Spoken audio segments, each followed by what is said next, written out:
வணக்கம். சொல் ஆய்வில் இன்னைக்கு நம்ம பார்க்க போகிற சொல்லு எக்ஸ்பீரியன்ஸ். எங்கே வேலைக்கு போனாலும் உங்களுக்கு எக்ஸ்பீரியன்ஸ் இருக்கான்னு கேட்குறாங்க இல்லைங்களா? அதை நம்ம பெரும்பாலும் என்ன தமிழில் அனுபவம் அப்படின்னு சொல்கிறோம். உங்களுக்கு அனுபவம் இருக்கா, இந்த தொழிலில் அனுபவம் இருக்கா, எத்தனை வருஷம் உங்களுக்கு அனுபவம் இருக்குது அப்படின்னு கேட்குறாங்க இல்லைங்களா? இந்த அனுபவம்ன்ற சொல்லு எப்படி வந்தது அப்படின்னு பார்த்தா இது சமஸ்கிருத மூலம் காட்டுவாங்க. அது சமஸ்கிருத சொல்லு கிடையாது. அது அனுபவம்ன்றது தமிழ் சொல்ல தான் மாற்றி அனுபவம் அப்படின்னு சொல்லி கொடுக்குறாங்க. இந்த அனுபவம்ன்ற சொல்லு எப்படி வந்தது, எப்படி உருவாக்கியிருக்காங்க? ஐரோப்பிய மொழிகளில் எப்படி, ஃப்ரெஞ்சு மொழியில், லத்தீனில், கிரேக்கத்தில், ஸ்பானிஷில் இதிலெல்லாம் எக்ஸ்பீரியன்ஸ் ஒரு சின்ன உச்சரிப்பு வேறுபாட்டோட அந்த மொழிகளில் அந்த எக்ஸ்பீரியன்ஸ்னு இருக்கும். இப்போ தமிழர்களுக்கு நம்மளே பெரும்பாலும் உங்களுக்கு பட்டறிவு இருக்கா அப்படின்னு யாரும் கேட்குறதில்ல. ஏன்னா அந்த சொற்களை ரொம்ப நுட்பமாக மறக்கடிச்சிருவாங்க. இந்த மொழிகளை இந்த உலகத்தை ஆட்சி செய்யணுன்றதுக்காக, பிரித்தாளும் சூழ்ச்சிக்காக இது ரொம்ப நுட்பமாக கையாண்டு மக்களை பிரித்து ஆள்றது. அப்போ இந்த சொற்களை என்ன செய்வாங்கன்னா, நம்ம பழைய அந்த சொற்களெல்லாம் அப்படியே மறக்கடிச்சிருவாங்க.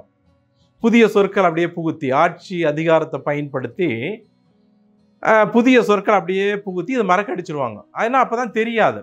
இப்போ யாருக்கு பட்டறிவுன்னா யார் பயன்படுத்துகிறாங்க, யாரும் பயன்படுத்துகிறாங்க, அனுபவம் இருக்கான்னு. இப்போ அனுபவம்ன்றது எங்கேருந்து வந்ததுன்னு கேட்டால் அது சமஸ்கிருதம்னு சொல்லுவாங்க. அதே போல் நீங்கள் எக்ஸ்பீரியன்ஸ் எங்கேருந்து வந்ததுன்னு கேட்டால் அது லத்தீன்லேருந்து வந்தது, பழைய பிரெஞ்சுலேருந்து வந்தது, இப்படி ஏதோ ஒரு கதை விட்டு வச்சுருப்பாங்க. ஆனால் இதெல்லாம் எதுவுமே உண்மை கிடையாது. எட்டிமாலஜி அப்படின்ற பேரில் உலகமெல்லாம் இப்படி ஒரு தவறான ஒரு வழிமுறையை, விதிமுறையை காட்டி கொடுத்துருக்காங்க. அவங்களுக்கு என்னென்ன போட்டு ஒரு வட்டம் போட்டு கொடுத்துட்டுருக்குறாங்க. ஒரு இலக்கண விதி, இப்படி தான் சொல்லாக்கம் இப்படின்றத எல்லாருக்கும் தமிழர்களாக நீங்கள் தொல்காப்பியமாக இதில் இதையே நீங்கள் படிச்சுக்கணும். கன்னடங்களாக அவங்களுக்கு ஒரு இலக்கண விதி, அவங்க அதையே படிச்சுக்கணும். சமஸ்கிருதமாக அதுக்கே இப்படி எல்லாருக்கும் சில விதிமுறைகளை வகுத்துட்டு அவங்க அதை தாண்டி சிந்திக்க முடியாது. நம்ம வெறும் தொல்காப்பியத்தை படிச்சுட்டு சொல்லுக்கெல்லாம் பொருளெல்லாம் சொல்ல முடியாது. அந்த தொல்காப்பியத்தில் என்ன சொல்லியிருக்காங்க அப்படின்னா, சொற்கள் இந்த புணர்ச்சி விதிப்படி புணரும் போது என்னென்னவெல்லாம் மாறும், எப்படியெல்லாம் மாறும் அப்படின்றதான் சொல்லி கொடுத்துருப்பாங்க. அதனால் எல்லா சொல்லுக்கும் அதில் போய் பொருள் தேட முடியாது. தொல்காப்பியம் சங்க இலக்கியங்களை படித்தாலோ தொல்காப்பியத்தை படிச்சுட்டு எல்லா சொல்லுக்கும் பொருளெல்லாம் கண்டுபிடிக்க முடியாது. ஏன்னா அதெல்லாம் மறைமுகமாக வச்சுருக்காங்க. அதே போல தான் ஆங்கிலத்துலேயும் இந்த சொல்லெல்லாம் மூலம் எங்கேயோ காட்டி ஆகமத்தில் புரியாத மாதிரி உங்களுக்கு சொல்லி கொடுத்துருப்பாங்க. இன்றைக்கி இந்த எக்ஸ்பீரியன்ஸ் சொல்ல, இந்த அனுபவம், இந்த சொற்களை, தமிழ் சொற்களை எப்படி மாற்றி இப்படி உருவாக்கியிருக்காங்க. அது கூட இந்த டகர சகரம், அதாவது இந்த டகரம் சகரமாக மாறும்போது சியா மாறும், எஸ்ஸா மாறும், ஜட்டா மாறும், அல்லது எக்ஸ் அது கூட்டு எழுத்தாது, இக்கு இஸ் ரெண்டு சேர்த்து இக்ஸ் அந்த மாதிரி மாறும். வல்லினமாக இருந்தால் ஜி ஜே இப்படி மாறும். இப்படி மாறக்கூடிய சில சொற்கள் அதையும் உங்களுக்கு விளக்கி இந்த எக்ஸ்பீரியன்ஸ்ன்றதை எப்படி பட்டறிவு எக்ஸ்பீரியன்ஸை மாற்றிருக்காங்க அப்படின்னு விளக்கம் கவனிச்சு பாருங்கள். இப்போ நம்ம கன்னடம், தெலுங்கு இதெல்லாம் என்ன பண்ணியிருப்பாங்கன்னா, தமிழ் சொற்களை கொஞ்சமாக, அதாவது ஒரு முன்னாடி குறைக்கிறது, முதற்குறை, இடைக்குறை, கடைக்குறை, அல்லது குறிலாந்தா நெடில், நெடிலாந்தா குறில், மெல்லினமாக இருந்தால் வல்லினம், வல்லினமாக இருந்தால் மெல்லினம், இப்படி மாற்றிருப்பாங்க. ஆனால் பார்த்த உடனே உங்களால் கண்டுபிடிச்சிட முடியும். தமிழ்லேருந்து மலையாளம் எப்படி போயிருக்கு, கன்னடம் எப்படி போயிருக்கு, இப்படியெல்லாம் கண்டுபிடிச்சிட முடியும். ஆனால் இந்த மொழிகளில் அப்படி எளிதாக கண்டுபிடிக்காத மாதிரி உருவாக்கியிருப்பாங்க. பாருங்கள், இந்த டகர சகரம், அதாவது சொற்கள் ரொம்ப சுருக்கியிருப்பாங்க. ஒரே ஒரு எழுத்து. இப்போ தமிழில் இப்போ நம்ம விளையாட்டு அப்படின்னா விளையாயிட்டு இப்படி இருக்கு இல்லைங்களா? அவன் என்ன பண்ணியிருப்பான், ஒரே ஒரு எழுத்தை கொண்டு அதுலேயே ஒரு சொல்ல உருவாக்கியிருப்பான். இப்போ இரண்டுன்னு சொன்னால் வெறும் டூ, ஈரா இண்டு 4 இருக்கு இல்லைங்களா, 4 எழுத்து இருக்கு இல்லைங்களா? இதை ஒரே ஒரு எழுத்துல அவன் டூ அப்படின்னு உருவாக்கிக்குவான். அதே போல தான் இந்த விளையாட்டை வெறும் வி, அந்த வீலியே கேம், அது இந்தியிலையும் அப்படியே உருவாக்கியிருப்பாங்க. விலை அப்படின்னா அந்த திரிபாக்கி கேள் அப்படின்னு வச்சுருப்பாங்க. அது மாதிரி ரொம்ப சுருக்கிட்டு இருப்பாங்க. ஒரே ஒரு எழுத்தை கொண்டு இப்படி நிறைய நூற்றுக்கணக்கான சொற்களை காட்ட முடியும். இப்போ சாம்பல் அப்படின்னா வெறும் சா, SHA சா, அதுலேயே வந்து ஆஷ் ASH, அந்த மாதிரி ஒரே ஒரு எழுத்தை கொண்டு உருவாக்கியிருப்பாங்க. பாருங்க, இங்க விளையாட்டு விளையாட்டு இருக்கு இல்லைங்களா, அவன் என்ன பண்ணுறான், வெறும் வி, அதாவது இப்போ இந்த மாதிரி சே பே சி ரி இப்படி எழுதுறான் இல்லைங்களா, அது போல வெறும் வி, இந்த வி இதுக்குள்ளேயே சொல்ல உருவாக்குறான் பாருங்க. கேம் அப்படின்னு, கடிகாரம் கடிகாரம், இது வகரம் மகரம், இப்படி மாற்றிட்டோம்னாக்கா இப்படி இருந்து படிச்சுக்கணும். GAM, அப்புறமா ஒரு பின்னொட்டா ஈ சேர்த்துக்கிறாங்க, கேம் அப்படின்னு. இதே போல தான் இப்போ தேர்வு அப்படின்னா இந்த டகரம் வந்து சகரமாக மாறும். பாருங்க, இங்கே டகரம் சகரமாக மாறி இருக்கும், இங்கே டகரம் சகரம், அதாவது எக்ஸா சி இங்கே சொன்னா அது போல் இப்படி மாற்றிருப்பாங்க. பொட்டினா டகரம் சகரம், வரி அப்படின்னா இங்கே பாருங்கள் யகரம் சகரம், இதெல்லாம் வந்து யகரம் சகரம். இந்த மாதிரி தேர்வு அப்படின்னா டி வந்து CSX இந்த மாதிரி மாற்றிட்டு இது வந்து வகர மகர திரிபு உகர அகர திரிபு இப்படி மாற்றிட்டு இந்த நடுவில் இருக்கிறத விட்டுறது. EXAM இப்படி கூட்டி எழுதணும்னா எக்ஸாம் அப்படின்னு வரும். தேர்வு தமிழ் சொல்ல மாற்றி எக்ஸாம் அப்படின்னு ஆங்கில சொல்ல உருவாக்கியிருக்காங்க. அதே போல தான் பாருங்க, இங்க எப்படி விளையாட்டில் வெறும் வி ஒரே ஒரு எழுத்தை கொண்டே உருவாக்கியிருக்காங்க. அதே போல மெழுகு அப்படின்னா சே பே மே, இப்படி மேலுகு மெழுகு, இதுல இந்த ஒரே ஒரு எழுத்தை மட்டும் எடுத்துன்னு MAY மே, இதுல இதே போல வகர மகர திரிபு யகர சகர திரிபு இப்படி மாத்திட்டு வேக்ஸ், மெழுகுக்கு ஆங்கிலத்தில் வேக்ஸ். அதே போல வரி அப்படின்னா ஒரே ஒரு எழுத்து வாரி, இந்த ரீயை மட்டும் இப்போ நம்ம இங்கே பாருங்க, இந்த ஸ்டோரி ஸ்டோரி மாடி சொல்கிறோம் இல்லைங்களா, இது போல இந்த ஒரே ஒரு ரீ இதை மட்டும் எடுத்துன்னு ரகர டகர திரிபு யகர அகர திரிபு யகர சகர திரிபு இது போல இப்படி மாற்றிட்டு டேக்ஸ், நம்ம வரி அப்படின்னா அவன் டேக்ஸ்ன்னு சொல்லி கொடுக்குறான்.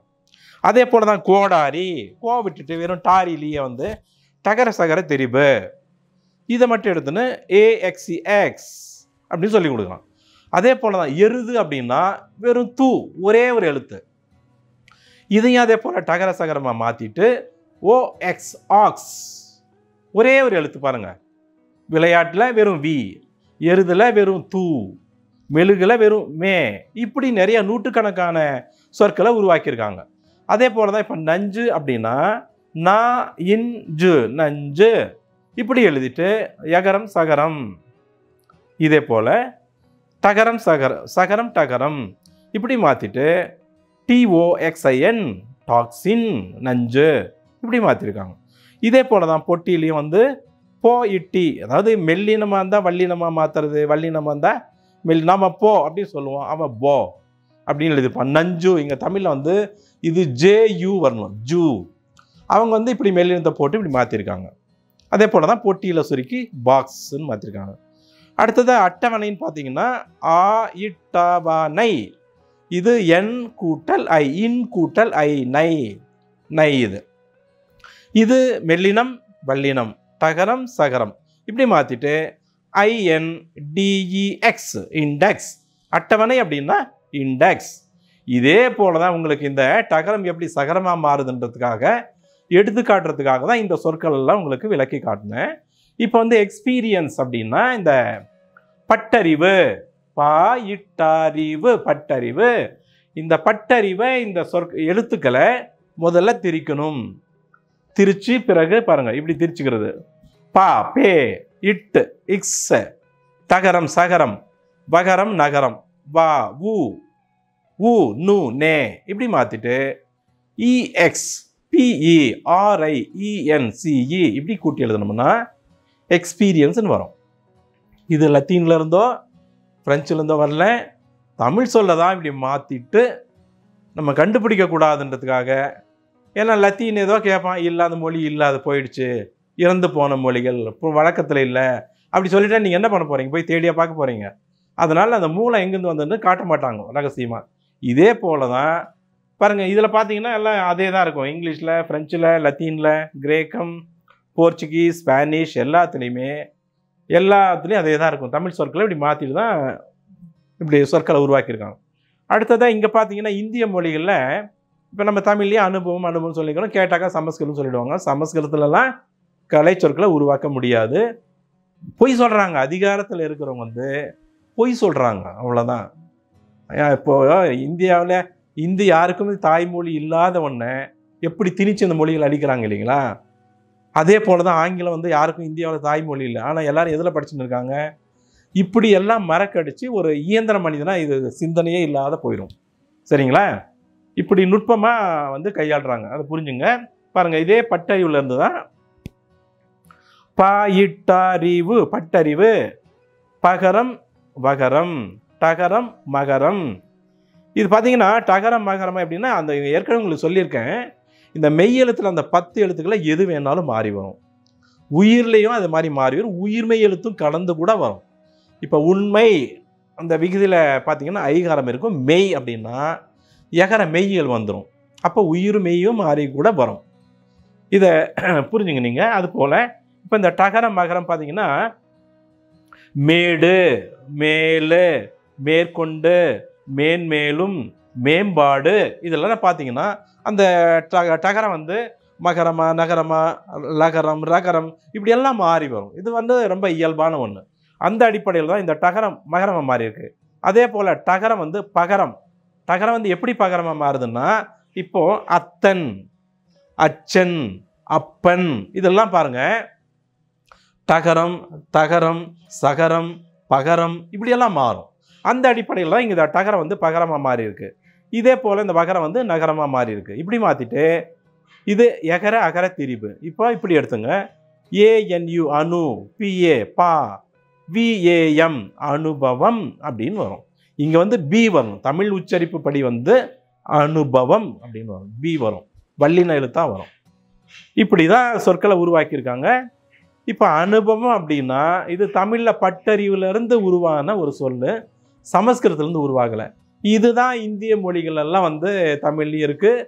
கன்னடம், தெலுங்கு, மராட்டி, இந்தி எல்லா மொழிகளையும், சமஸ்கிருதம் எல்லாத்துலேயும் அனுபவம், அனுபவா, அனுபவ் அப்படின்னு இருக்கும். உலகத்தில் உள்ள எல்லா மொழிகளுக்கும் வந்து மூலம் ஒரே ஒரு மொழி தான். இனிமே வந்து இந்த லத்தீன்லேருந்து வந்தது, கிரேக்கத்துலேருந்து வந்தது, பழைய மொழிகள் அப்படின்னு சொன்னதை சொல்லும் கிளிப்புள்ள மாதிரி சிந்திக்கிறத விட்டுட்டு இதை தாண்டி வெளியே வந்து உலக மொழிகள் எப்படி உருவாக்கியிருக்காங்க அப்படின்னு கொஞ்சம் விழிப்புணர்வை பார்த்தோம்னா உலகத்துக்கு மூலம் எல்லாமே. இப்போ இதே சொல்ல தான் நீங்கள் அரபியில் போய் பார்த்தாலும் இதே போல தான் மாற்றி வச்சுருப்பாங்க. ஆனால் இதெல்லாம் பார்க்குறதுக்கு உங்களுக்கு தமிழுக்கும் அரபிக்கும் தொடர்பு இல்லாத மாதிரி இருக்கும். ஆங்கிலத்துக்கும் தமிழுக்கும் தொடர்பு இல்லாத மாதிரி உங்களுக்கு தெரியும். ஆனால் விஷயம் வந்து இவ்வளோ தான். இதெல்லாம் இந்த சொற்கள் எல்லாம் இன்றைக்கி விளக்குனதெல்லாம் உங்களுக்கு தெளிவாக விளங்கியிருக்கும் நம்புகிறேன். நன்றி.